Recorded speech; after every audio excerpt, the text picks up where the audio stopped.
pedalaman Kalimantan.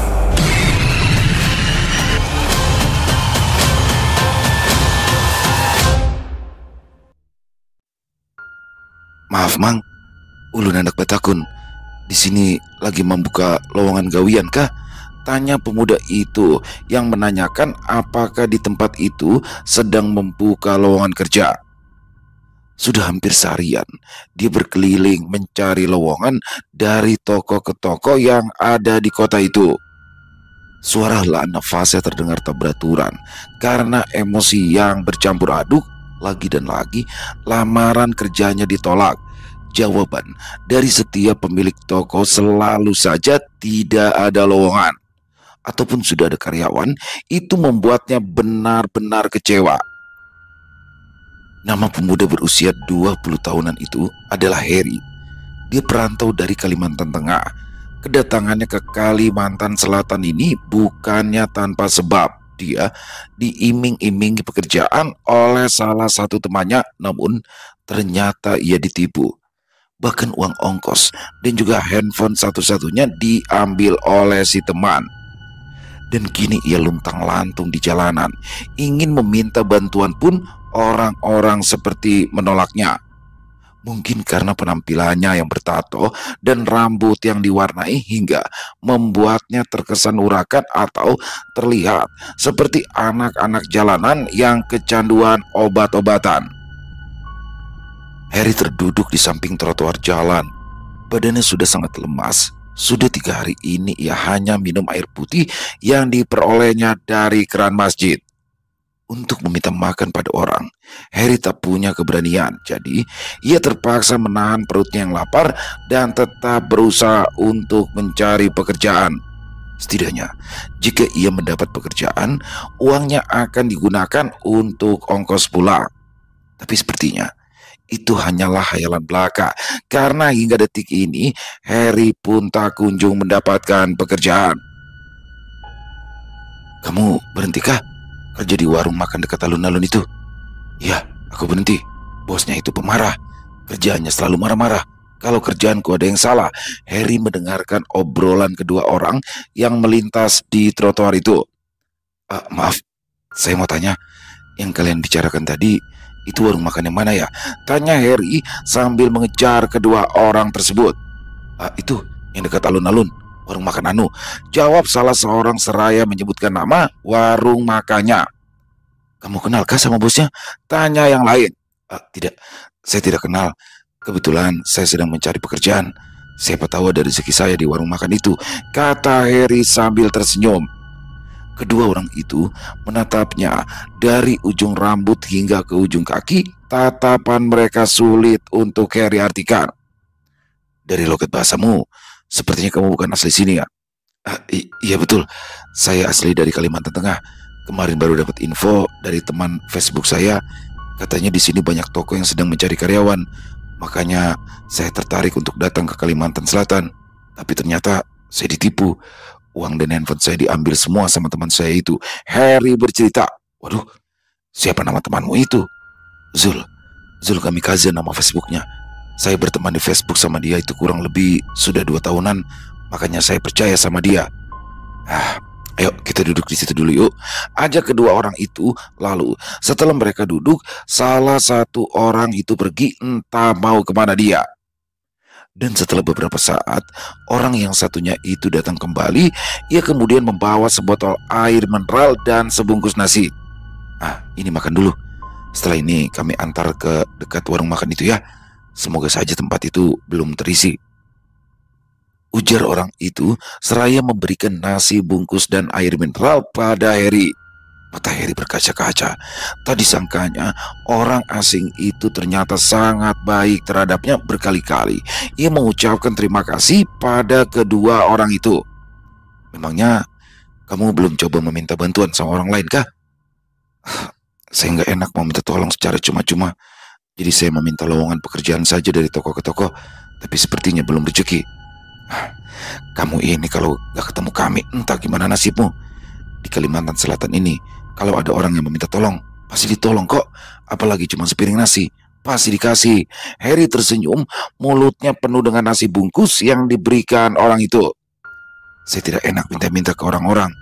Kedua orang itu saling berpandangan dan mengangguk, lalu mereka berdua merogoh saku masing-masing. Nah, ini buat makan. Diterima ya. Walaupun ini tidak banyak, tapi setidaknya bisa untuk bertahan beberapa hari, ucap keduanya, seraya memberikan beberapa lembar uang kertas dengan nominal mulai dari 2 ribuan, 5 ribuan, 20 ribuan, hingga 50 ribuan. Tidak usah. Kalian sudah banyak membantu saya. Saya merasa tidak enak kalau harus menerima uang itu lagi, ucap Harry menolak. Gak apa-apa, kami memaksa, jadi tolong diterima ya. Harry tak bisa lagi menyembunyikan rasa harunya.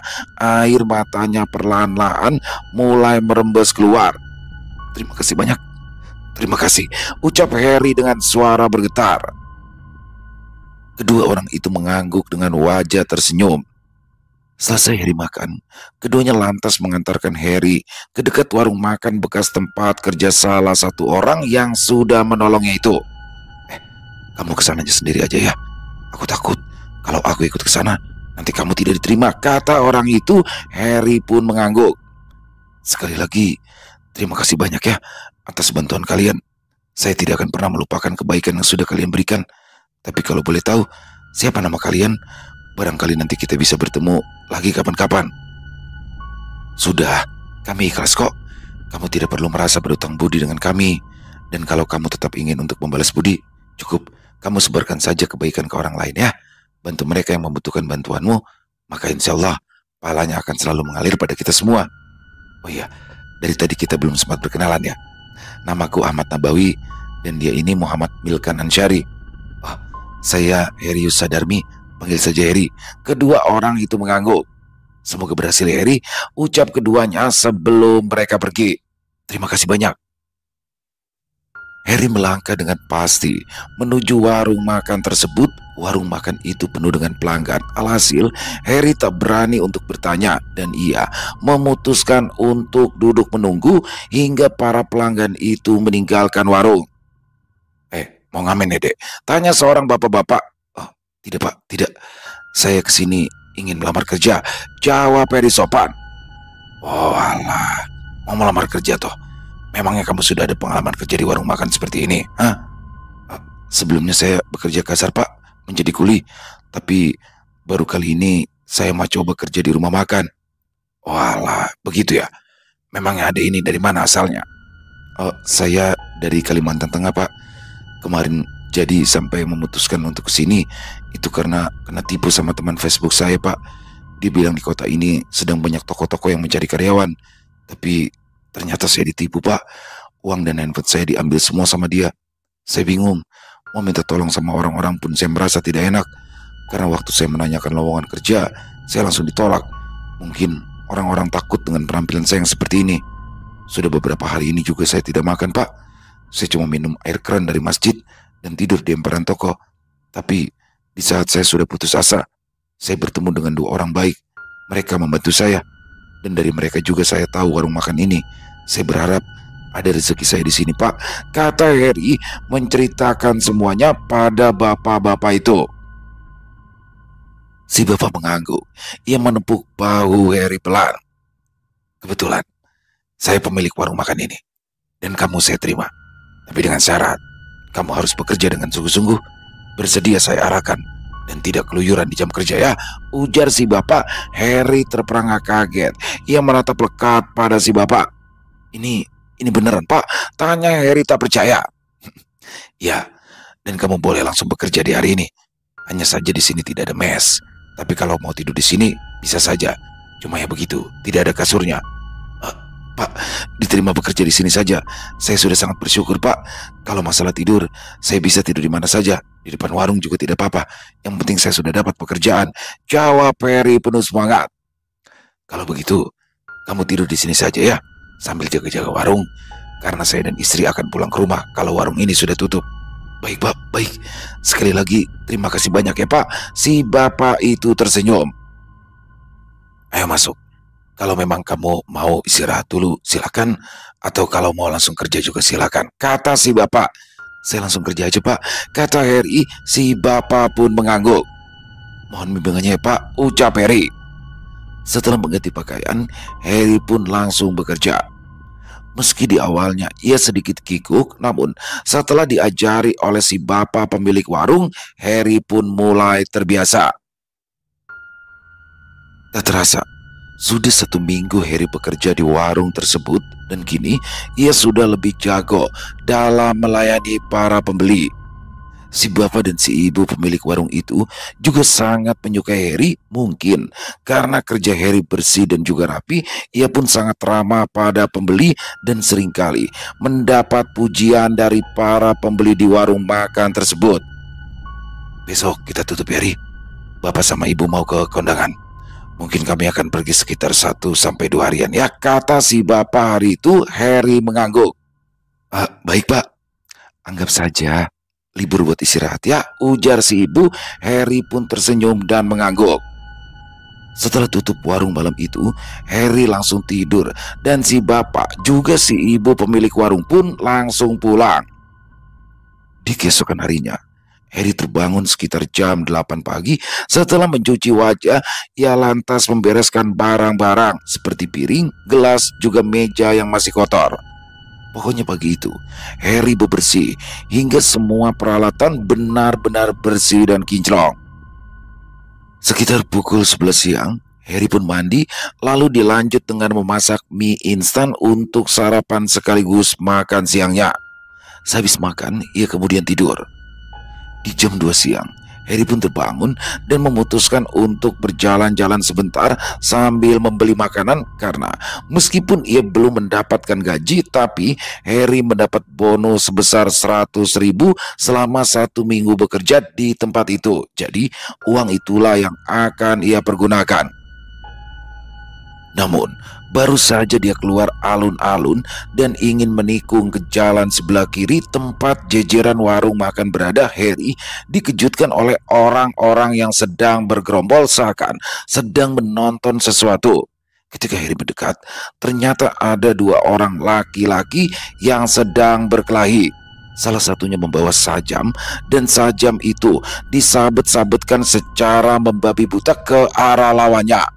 Darah dari luka bekas sabetan itu menetes hingga ke tanah. Seketika kepala Harry terasa pusing setelah ia melihat darah-darah tersebut. Orang-orang yang bergerombol itu hanya berteriak menyuruh keduanya agar berhenti berkelahi, namun teriakan-teriakan tersebut tak ada artinya bagi keduanya. Orang-orang tentunya tak ada yang berani melerai perkelahian itu karena salah satunya membawa senjata tajam. Teriak histeris orang-orang di sana ketika melihat salah satu di antara kedua orang yang berkelahi itu sudah ditikam di bagian perut oleh lawannya. Darah mengucur deras. Orang yang tertikam tersebut langsung tumbang sambil memegangi perutnya. Sementara pelakunya berlari, tapi untungnya berhasil ditangkap oleh pihak yang berwajib. Harry masih berdiri di sana di antara orang-orang yang masih ramai menonton. Tidak lama kemudian, mobil ambulans pun datang dan orang yang tertikam tadi langsung dibawa dengan ambulans menuju ke rumah sakit terdekat. Darah bekas perkelahian itu masih menggenang di sana. Harry yang semula sudah pusing setelah melihat darah, tiba-tiba saja langsung mual ketika melihat si korban yang bermandikan darah. Niat Harry yang semula ingin membeli makan ia urungkan dan tanpa pikir panjang lagi ia lantas kembali ke warung makan tempatnya bekerja. Setelah sampai di warung, Harry pun langsung mengunci semua pintu. Ia memutuskan untuk tidur agar rasa pusing di kepalanya berkurang. Tak terasa, akhirnya dia pun ketiduran. Entah pukul berapa saat ia terbangun, yang pasti hari itu sudah sangat gelap. Perutnya mulai keroncongan karena seharian ini hanya diisi oleh mie instan. Harry beranjak bangun. Dia berniat ingin memasak mie instan lagi untuk sekedar mengganjal perutnya. Harry duduk di atas alas tidurnya. Di depannya ada mangkok berisikan mie instan yang diseduh di dalam bungkusannya. Sambil menunggu mie instan itu matang, Harry pun memainkan bumbu mie instan tersebut dengan tangannya. Suara benda jatuh dari arah meja makan dan kursi warung membuat Harry terkaget. Jantungnya berdebar kencang, namun dia enggan untuk mengecek keluar. Harry bersikap acuh. Dia berusaha untuk tetap tenang. Dengan cekatan, tangannya mengeluarkan mie dari dalam bungkusnya, lalu membumbui mie tersebut. Saat hendak makan, Harry mendadak tersedak, dan ketika ia hendak minum, tiba-tiba saja aroma anyir darah tercium dari dalam gelasnya. Seketika Harry merasa mual, dan secara refleks ia melepaskan gelas itu. Namun ketika gelas jatuh ke lantai, air yang tumpah itu terlihat normal, yakni berwarna bening. Dan aroma anyir darah yang sempat tercium olehnya tadi menghilang. Harry tercekat. Apakah yang baru saja ia alami itu hanya halusinasi saja? Hari kedua, bapak dan ibu pemilik warung masih belum datang, dan hari itu Harry hanya bermalas-malasan di atas alas tidurnya karena semua pekerjaan sudah ia kerjakan kemarin. Jadi hari itu sudah tak ada lagi yang bisa ia kerjakan. Sekitar pukul 2 siang, Harry keluar. Dia berniat untuk menyapu halaman warung makan. Saat sedang menyapu itulah Harry dihampiri oleh seorang bapak-bapak pemilik toko elektronik kecil yang berada tak jauh dari warung makan tersebut. "Berani juga kamu tidur di sini ya?" ujar si bapak pemilik toko elektronik memulai obrolan dengan Harry yang sedang menyapu. "Memangnya kenapa ya, Pak?" tanya Harry. "Dulu, sebelum warung ini ada, di sini itu merupakan kos-kosan, dan salah satu penghuni kos tersebut bundir di dalam kamarnya. Nah, setelah kejadian bundir itu, kosan tersebut kemudian kosong, lalu akhirnya dijual, kemudian dirobohkan. Kemudian dibangunlah warung ini," ujar si bapak. Harry menelan ludahnya yang mendadak terasa keluh. Tapi selama saya di sini, saya tidak pernah mengalami hal-hal yang menakutkan, Pak. Semuanya normal, dan saya sangat bersyukur karena sudah diberikan pekerjaan dan juga diperbolehkan untuk menginap di sini sama bos. Si bapak pemilik toko elektronik tersenyum. "Yang saya ceritakan itu hanya cerita dari mulut ke mulut. Orang saya juga baru 5 tahun berjualan di sini," ujar si bapak sambil tertawa. Harry pun ikut tertawa. Ia cukup lega mendengarnya. "Kalau ada apa-apa, datang saja ke toko saya. Saya juga tidur di toko kok," ujar si bapak sebelum pergi. "Oh iya, Pak, terima kasih, Pak." Di malam harinya, Harry kesulitan untuk tidur. Cerita dari bapak pemilik toko elektronik itu masih saja terngiang-ngiang di kepalanya. Harry merasa gelisah. Perasaan aneh sudah ia rasakan sejak menjelang maghrib tadi, tapi untungnya malam itu tidak terjadi apa-apa. Dan di keesokan subuh, si bapak dan si ibu pemilik warung itu datang. Tak terasa, sudah 2 bulan lebih Harry bekerja di warung makan tersebut. Hampir seluruh gajinya ia simpan, dan ia hanya menggunakan uang bonus untuk membeli keperluannya. Harry berencana jika sudah tepat 3 bulan bekerja, ia akan pulang ke kampung halamannya. Niatnya itu juga sudah ia sampaikan kepada bapak dan ibu pemilik warung. Kedua bosnya tersebut tidak melarangnya, namun mereka sangat berharap agar nanti Harry bisa kembali bekerja di warung itu lagi. "Kami sudah terlanjur sayang sama kamu. Kalau kamu memang mau pulang ke Kalimantan Tengah, silakan. Tapi tolong ya, kembali lagi ke sini," kata bapak dan ibu pemilik warung itu. Harry mengangguk dengan bibir tersenyum. "Saya juga betah kerja di sini. Bapak dan ibu juga sudah baik sama saya. Saya berjanji, saya pasti akan ke sini lagi," kata Harry sebelum pergi hari itu. "Kami pegang janjimu ya, Harry mengangguk sambil tersenyum. Saat Harry bersalaman, si bapak menyelipkan uang 300.000 rupiah ke saku Harry. "Buat beli makan," kata si ibu seraya tersenyum ketika Harry hendak menolak pemberian si bapak. "Terima kasih banyak ya, Pak. Terima kasih banyak, Bu." Singkatnya, sore itu, travel yang akan membawanya pulang ke Kalimantan Tengah sudah tiba. Selain Harry, ada juga 3 penumpang lain yang sudah lebih dulu berada di dalam mobil tersebut. 3 penumpang itu terdiri dari 1 perempuan berusia 30 tahunan dan 2 orang laki-laki seusia Harry. Supirnya seorang laki-laki berusia 25 tahunan, usia yang terbilang muda, namun orangnya cukup kaku, tidak pandai berbahasa basi dengan penumpang dan hanya diam saja. Harry menatap keluar kaca jendela mobil, melihat pemandangan di sepanjang perjalanan pulang. Pada awalnya, aktivitas menatap keluar jendela mobil itu sangat mengasihkan, namun lama-kelamaan jadi membosankan, dan lagi lehernya juga terasa pegal karena terus-menerus menengok ke sisi yang sama. Akhirnya, Harry menyandarkan kepalanya. Ia memejamkan mata, namun jalan yang tidak begitu mulus itu membuatnya mendadak mual. Harry kembali membuka mata. Hari sudah sangat gelap. Entah saat ini mereka sudah berada di daerah mana. Harry merasa tak enak untuk bertanya apalagi ketika ia melihat wajah sopir travel yang tampak dingin. Yang pasti rasanya mereka sudah berjalan beberapa jam lamanya kalau dikira-kira mungkin saat itu sekitar pukul 9 atau 10 malam. Tidak beberapa lama, mobil travel itu memelankan lajunya dan Harry merasa lega ketika travel tersebut mulai memasuki halaman rumah makan. Para penumpang keluar untuk beristirahat makan ataupun buang air. Harry meregangkan tubuhnya yang sudah terasa pegal. Dia berjalan pelan memasuki rumah makan. Di dalam rumah makan itu sudah banyak orang-orang yang sedang menikmati waktu istirahat. Orang-orang itu pastilah merupakan penumpang mobil-mobil yang terparkir berjejer di halaman, pikir Harry. Harry memesan makanan dan segelas teh hangat. Sebelum makanan yang dipesannya datang, terlebih dulu Harry pergi ke toilet yang berada tepat di belakang rumah makan tersebut. Setelah buang air, Harry kembali ke mejanya. Di situ terlihat makanannya sudah datang.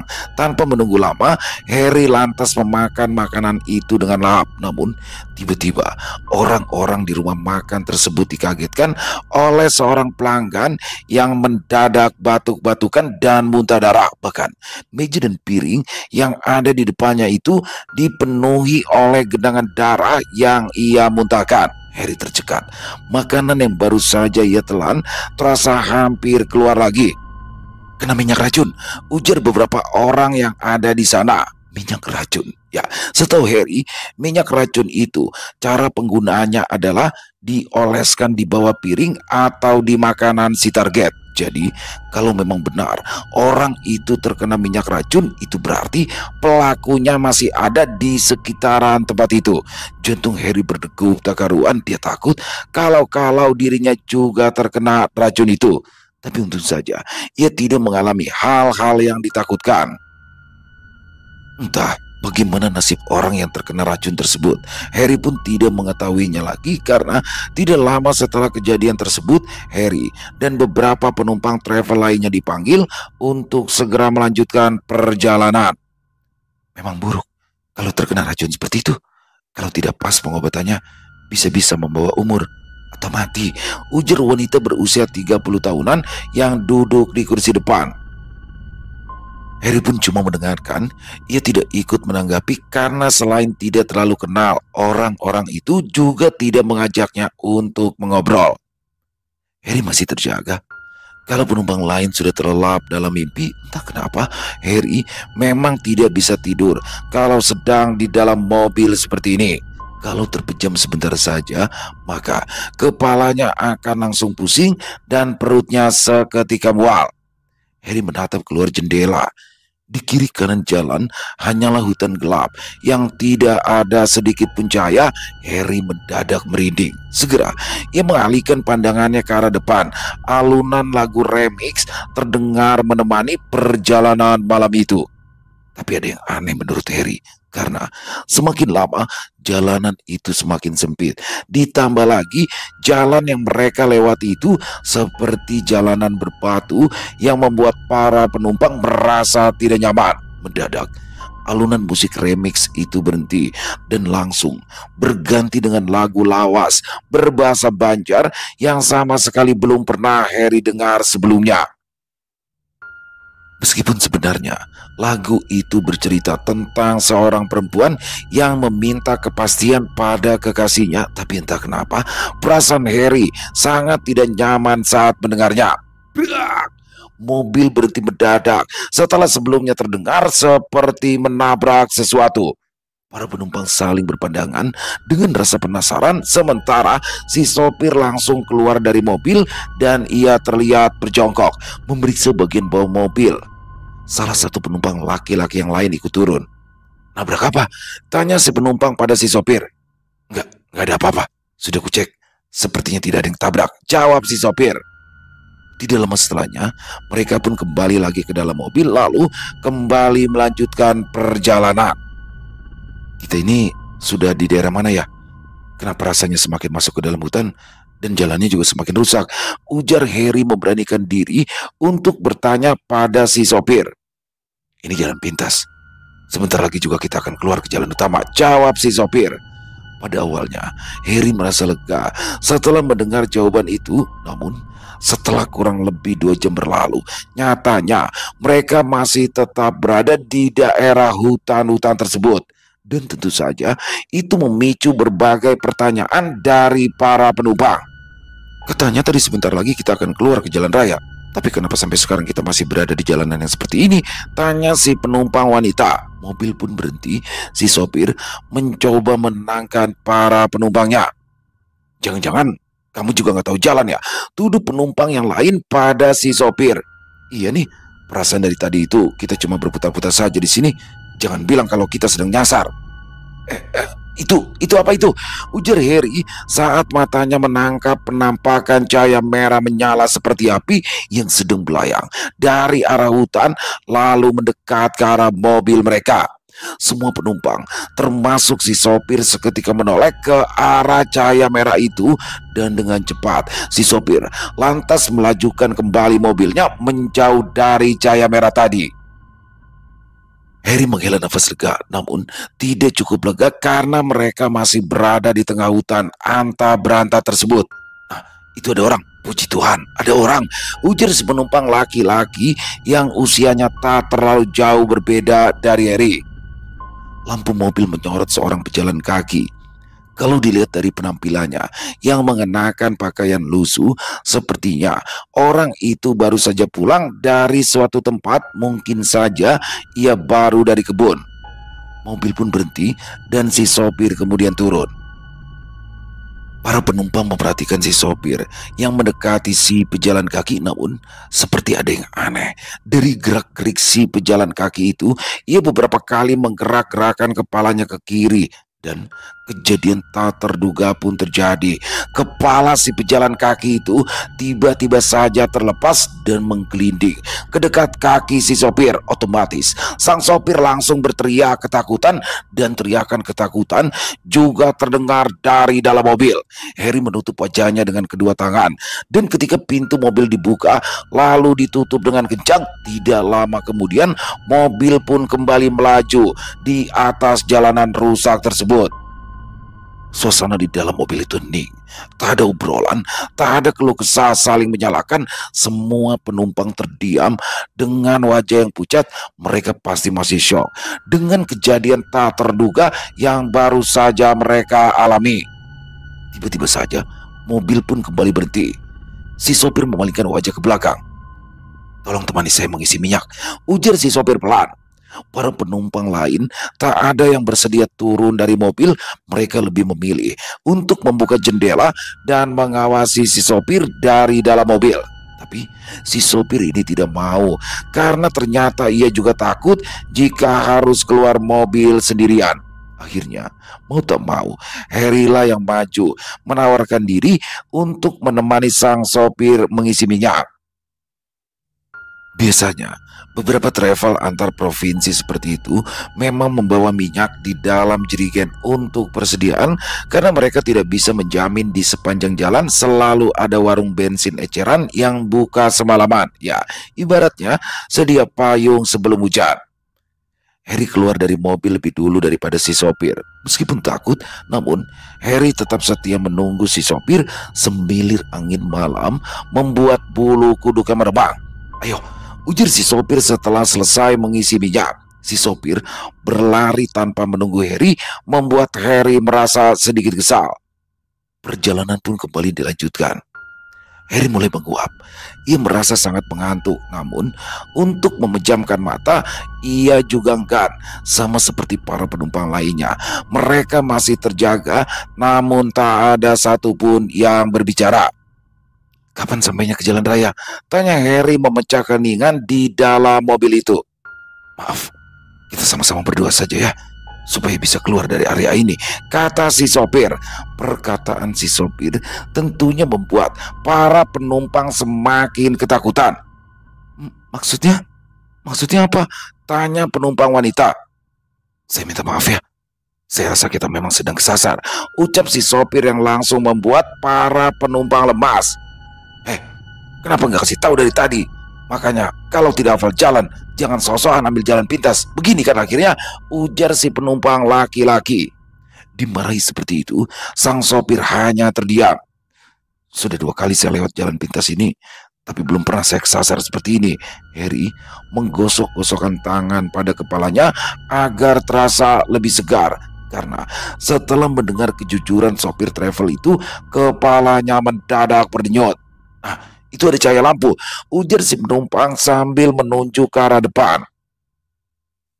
Setelah semakin dekat, ternyata di sana adalah sebuah pemukiman. Rumah-rumah yang terbuat dari kayu berjejer di kiri dan kanan jalan yang hanya muat untuk satu mobil. Tapi anehnya, bukan cahaya lampu listrik yang mereka lihat tadi, melainkan cahaya obor dan lampu minyak yang dipasang di depan rumah dan di samping pintu. Mereka semua menghela nafas lega, tak terkecuali Harry. Intinya para penumpang mengucap syukur karena sudah berhasil keluar dari jalan hutan-hutan menyeramkan tadi. Tanpa pikir panjang, mereka semua turun dari dalam mobil. Si supir mengetuk salah satu pintu rumah penduduk. Untungnya, tidak lama setelah pintu rumah itu diketuk, pintu pun langsung dibuka. Terlihat seorang bapak-bapak berusia 50 tahunan keluar. "Maaf Pak, kami tersesat. Bolehkah kalau kami menumpang istirahat di sini sampai pagi? Di teras saja juga tidak apa-apa," kata si sopir. "Tersesat? Apa kalian dari luar, lalu tersesat kemari?" "Ya Pak, kami dalam perjalanan mau ke Kalimantan Tengah." Si bapak terdiam sejenak, lalu kemudian ia tersenyum. "Ya sudah, ayo mari masuk. Tidak baik malam-malam seperti ini di luar, nanti masuk angin," ujar si bapak mempersilahkan mereka masuk. Sebelum ikut masuk ke dalam rumah bersama para penumpang yang lain, tanpa sengaja Harry melihat beberapa rumah yang sebelumnya tertutup rapat tapi kini malah dibuka, dan terlihatlah di depan pintu-pintu rumah-rumah itu ada orang-orang yang sedang berdiri dan memperhatikan Harry. Harry pun bergegas masuk ke dalam rumah. Si bapak tampak sibuk menggelar alas untuk para penumpang beristirahat. Harry berbaring di dekat sopir travel tadi. "Kamu pernah melewati kampung ini?" tanya Harry pelan. Si sopir menggeleng. Harry menghela nafas panjang. Ia kemudian memejamkan matanya yang mulai terasa berat. Harry pun dibangunkan oleh si sopir. Ternyata si bapak pemilik rumah sudah menyediakan makanan untuk mereka, ubi jala rebus dan kopi panas. "Silakan dimakan dulu," ujar si bapak sambil tersenyum. Repot-repot saja sih Pak," kata si penumpang wanita seraya mengambil sepotong ubi jala rebus itu. "Oh iya Pak, kalau dari sini ke jalan raya itu apa masih jauh ya?" tanya si sopir. "Dekat, sekitar 10 kilometer lagi. Tapi tunggu pagi saja ya, kalau mau melanjutkan perjalanan. Istirahat saja dulu di sini," kata si bapak yang langsung disetujui oleh para penumpang travel tersebut. Para penumpang travel dan si bapak pemilik rumah melanjutkan obrolan santai. "Oh iya, ini namanya desa apa ya Pak?" Harry bertanya sambil tersenyum. Si bapak pemilik rumah itu tidak langsung menjawab, namun balas tersenyum menatap Harry. "Desa kami ini tidak memiliki nama," kata si bapak. Kenapa ya, Pak? Bukan menjawab, si Bapak malah tersenyum.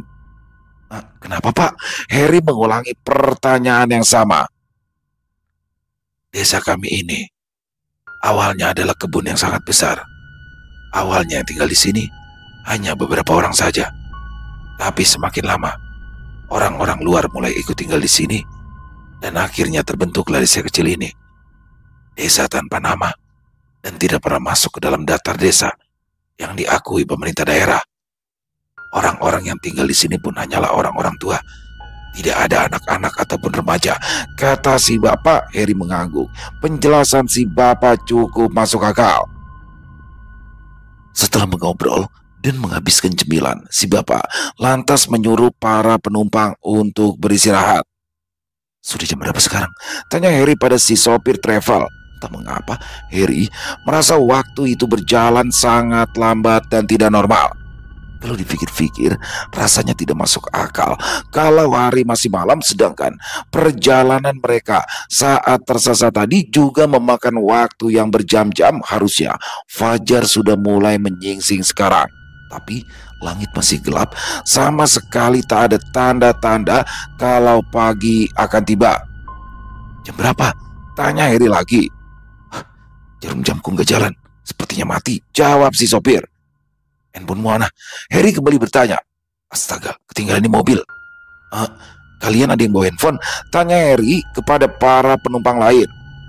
Salah seorang penumpang laki-laki itu merogoh saku jaketnya lalu mengeluarkan handphonenya yang ia miliki. Namun aneh, handphone tersebut ternyata juga mati. Kok bisa ya? Handphone kalian pada mati semua? Memang sebelum berangkat tidak dicas dulu? Tanya Harry bingung. Sudah full baterainya, tapi entah kenapa bisa mati begini. Apa jangan-jangan rusak ini? Harry sampai garuk-garuk kepala mendengar jawaban si penumpang itu. Coba kamu tanya sama si Bapak itu. Siapa tahu beliau punya jam. Suruh si sopir kepada Harry. Harry ragu. Dia takut akan mengganggu si Bapak pemilik rumah yang sedang beristirahat di dalam kamarnya. Namun setelah didesak oleh si sopir dan penumpang yang lain, mau tak mau Harry terpaksa menurut juga. Dia berjalan pelan menuju ke kamar si Bapak. Namun setelah diintip sedikit melalui celah di pintu kamar tersebut, Harry tidak melihat keberadaan si Bapak di dalam kamarnya. Tetapi ketika hendak melangkah kembali ke tempat para penumpang travel beristirahat, Harry mendengar adanya suara-suara seperti dua orang yang sedang mengobrol di dapur. Harry berjinjit dan mendekat dengan langkah yang sangat hati-hati. Ia mendengarkan apa yang sedang dibicarakan oleh dua orang di luar. Harry yakin salah satu orang itu merupakan si Bapak pemilik rumah. Tapi dengan siapa ia mengobrol, Harry juga tidak mengetahuinya.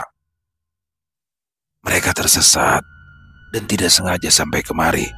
Jadi jangan diganggu. Mereka bukan orang-orang yang memiliki keinginan, ujar si Bapak.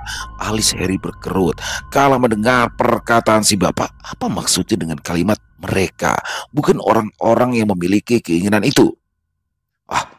Tidak ada salahnya menawarkan pada mereka, ujar suara yang lain. Tidak, mereka sekarang adalah tamu-tamuku, dan mereka berada di bawah perlindunganku. Silakan kau cari orang yang lain saja, ujar si Bapak yang langsung membuat lawan bicaranya melengos. Suara nafasnya terdengar sangat jelas dan entah kenapa itu membuat Harry merinding. Harry segera berbalik dan kembali menuju ke tempat para penumpang travel. Di situ Harry memutuskan untuk tidak memberitahu apa yang didengarnya tadi pada penumpang lain. Harry masih terjaga. Ia duduk bersandar pada dinding rumah, namun perasaannya dipenuhi rasa was-was dan jantungnya semakin berdegup tak karuan. Ketika si Bapak muncul, Harry menelan ludahnya. Sebentar lagi matahari akan terbit. Sebaiknya kalian semua bersiap-siap. Nanti Bapak antar untuk keluar dari daerah ini, kata si Bapak. Mendengar perkataan si Bapak, Harry dan para penumpang lainnya segera bersiap-siap. Setelah matahari muncul, mereka pun keluar dari rumah tersebut. Area desa dikelilingi kabut tebal yang lebih mirip seperti asap. Selain si bapak, warga lainnya sama sekali tidak terlihat beraktivitas di luar rumah. "Ayo ikuti bapak," kata si bapak kepada si sopir. Si bapak menaiki sepeda ontel tuanya di depan dan mobil travel tersebut mengikuti di belakang. Rasanya hanya sebentar dan mereka sudah tiba di tepi jalan raya. Perjalanan dari desa ke jalan raya itu tidak seperti melewati 10 kilometer saja, melainkan hanya melewati beberapa meter saja. "Silakan lanjutkan perjalanan pulang kalian. Bapak harap kita tidak akan pernah bertemu lagi," ucap si bapak sambil tersenyum. Namun kalimatnya itu cukup aneh jika ditelaah. "Bapak harap kita tidak akan pernah bertemu lagi." Apa jangan-jangan itu artinya si bapak marah pada mereka? Atau, entahlah, Harry pun juga bingung. Perjalanan mereka pun kembali dilanjutkan. Akan tetapi di sini ada yang aneh, karena sekitar beberapa meter setelah mobil meninggalkan tempat mereka keluar tadi, suasana langit mendadak berubah. Tidak seperti pagi yang baru menjelang, melainkan seperti senja yang menyambut malam. Si sopir mendirikan mobil di dekat warung. Ia berniat untuk mencuci wajah dan membeli air mineral, dan para penumpang lainnya juga turun dari mobil. Si pemilik warung tampak heran kala melihat mereka semua. "Dari mana? Kok berdebu sekali mobilnya?" tanya si pemilik warung. Disitulah barulah mereka semua tersadar. Mobil travel yang membawa mereka tersebut ternyata penuh debu dan sangat kotor. Tapi tidak hanya itu, penampilan para penumpang pun seketika berubah. Yang semula terlihat baik-baik saja di mata mereka masing-masing, kini semuanya tampak berbeda 180 derajat.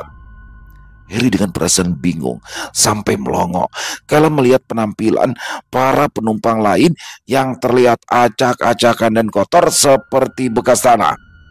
Dan ketika ia melihat dirinya sendiri dari kaca mobil, Harry langsung terduduk. Kenapa bisa begini?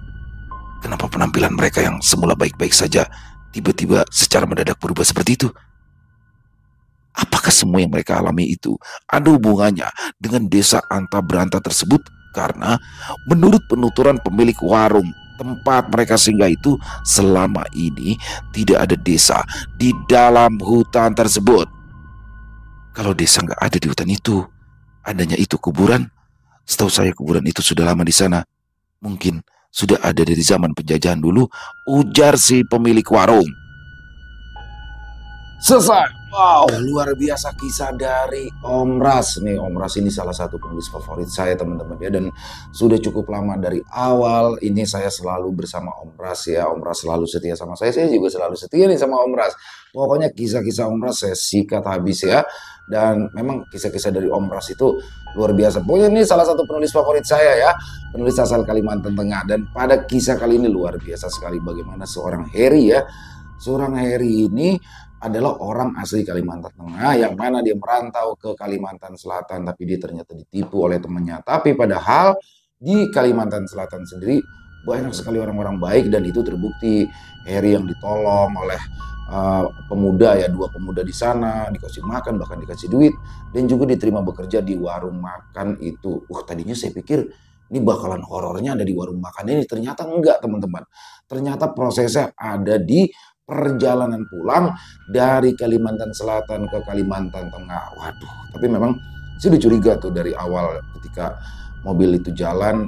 Wah, ini pasti dia tersesat nih masuk. Dia niatnya pengen ngambil jalan pintas ya untuk mempercepat waktu, tapi ternyata di situ mereka masuk ke alam gaib, teman-teman. Dan bagaimana sopir ngeselin juga sih ya. Harry udah curiga tuh, udah nanya, tapi dia gitu. Tapi menurut saya yang paling serem tuh yang itu tuh, dia ketemu sama bapak-bapak, ditanya tiba-tiba palanya gini-gini tuh, katanya lepas plak aja. Itu serem banget tuh. Dan oh ya, terakhir itu kan dibilang tuh sama ibunya ya, sama ibu-ibu warung ketika dia sudah keluar dari jalanan itu, ibu-ibu warung itu nanya tuh, apa namanya, itu kenapa kok mobilnya kotor, terus baju-baju mereka kotor. Harry juga pas ngaca, kok bajunya kotor. Ternyata mereka itu, kalau menurut saya nih ya, kalau menurut saya teman-teman, mereka tidurnya nggak di rumah, tapi mungkin di kuburan, jadi di tanah. Jadi tanpa mereka sadari, baju-baju mereka kotor, sama mukanya kucel. Ya iyalah, semalaman loh mereka tidur di area kuburan, yang mana biasanya kuburan tuh tanah merah teman-teman. Ya udah pasti kotor semua. Dan di sini bagaimana, alhamdulillah mereka sudah ditolong sama bapak-bapak tua tadi tuh. Jadi mungkin kalau dia nggak ke situ, dia ke rumah yang lain, waduh belum tentu selamat ya. Tapi alhamdulillah akhirnya selamat semua dan bisa keluar dari desa misterius yang ada di pedalaman itu. Ini kalau menurut saya antara Kalimantan Tengah, Kalimantan Selatan ya daerahnya ya. Dan memang kisah-kisah Om Pras ini rata-rata based on true story teman-teman ya. Jadi di sini makanya kenapa warung makannya nggak disebutin namanya, dan bapak warung makannya itu juga nggak disebutin nama ibunya ya, nggak disebutkan namanya. Mungkin di sini Om Pras menjaga kerahasiaan itu. Luar biasa sekali. Terima kasih Om Pras, dan semoga kisah barusan bisa menghibur teman-teman semua, para pecinta penikmat horor misteri. Lebih khususnya lagi kepada para subscriber dari channel Ilo Bercerita. Dan buat teman-teman yang suka dengan videonya, bisa diklik tombol like-nya ya, tombol jempolnya. Boleh juga dibantu di-share link videonya ini ke teman-teman yang lain agar juga ikut merasa terhibur. Dan buat teman-teman yang mungkin belum subscribe channel Ilo Bercerita, yuk diklik dulu tombol subscribe. Jangan lupa lonceng notifikasinya dinyalakan agar teman-teman selalu mendapatkan notifikasi dari konten-konten yang akan kami upload selanjutnya. Dan untuk channel Ilo Bercerita, kami upload setiap hari teman-teman ya, setiap malam jam 9 malam waktu Indonesia bagian Barat. Oh iya, buat teman-teman juga yang mungkin punya komentar lain ya tentang kisah barusan, punya pendapat lain, silakan bisa menuliskan di kolom komentar ataupun hanya sekedar saling menyapa. Insya Allah kami akan menjawab satu persatu. Dan buat teman-teman juga yang mungkin punya kisah horor misteri yang mungkin berkenan ya untuk dibawakan di channel kami, silakan bisa mengirimkannya ke nomor telepon kami yang ada di sini. Dan buat teman-teman yang sudah mengirimkan kisah, kami ucapkan terima kasih.